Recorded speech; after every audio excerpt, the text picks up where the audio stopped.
Everyone, my name is Mr. Kemp, Assistant Principal at Kemp Vision Primary, and today I'm going to read one of my favorite stories for you, Miss Nelson is Missing by James Marshall and Harry Allard. Ready? Here we go.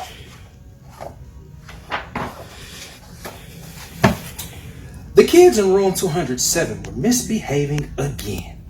Spitballs stuck to the ceiling, paper planes whizzed through the air. They were the worst behaved class in the whole school. Now settle down, said Miss Nelson in a sweet voice. But the class would not settle down. They whispered and giggled. They squirmed and made faces. Bleh. They were even rude during story hour. And they always refused to do their lessons. Something will have to be done, said Miss Nelson. The next morning, Miss Nelson did not come to school. Wow, yelled the kids. Now we can really act up. They began to make more spitballs and paper planes. Today, let's just be terrible, they said. Not so fast, hissed an unpleasant voice. Uh-oh. A woman in an ugly black dress stood before them. I am your new teacher, Miss Viola Swamp. And she rapped the desk with her ruler.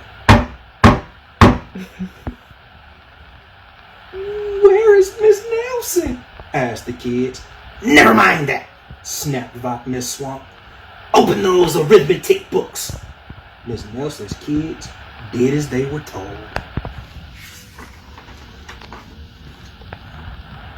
They could see that Miss Swamp was a real witch. She meant business.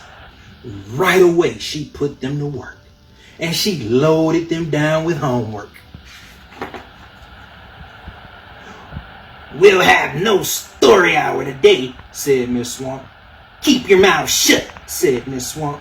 Sit perfectly still, said Miss Swamp.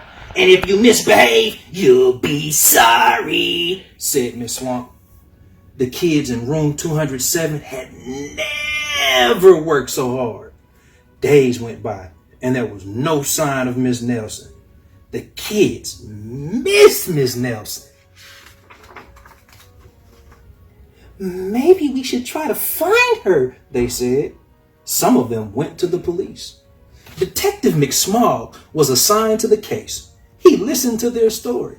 He scratched his chin. He said.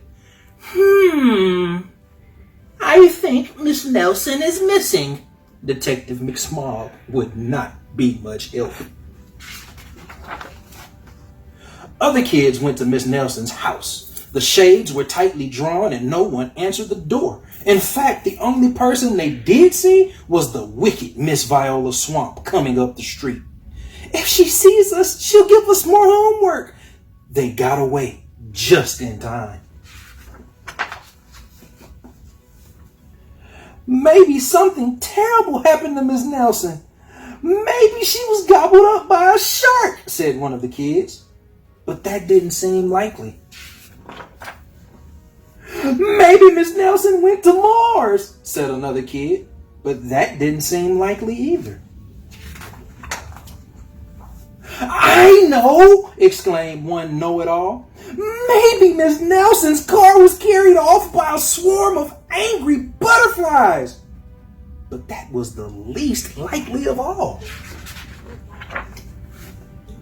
The kids in room 207 became very discouraged. It seemed that Miss Nelson was never coming back, and they would be stuck with Miss Viola Swamp forever. They heard footsteps in the hall. Here comes the witch, they whispered. Hello, children, someone said in a sweet voice. It was Miss Nelson. Did you miss me? She asked. We certainly did, cried all the kids. Where were you? That's my little secret, said Miss Nelson. How about a story hour? Oh, yes, cried the kids. Miss Nelson noticed that during story hour, no one was rude or silly. What brought about this lovely change? She asked.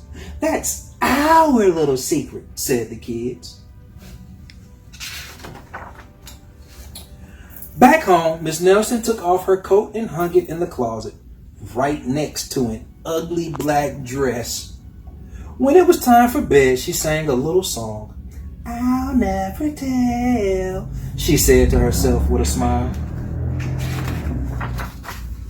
P.S. Detective McSmog is working on a new case. He is now looking for Miss Viola Swamp.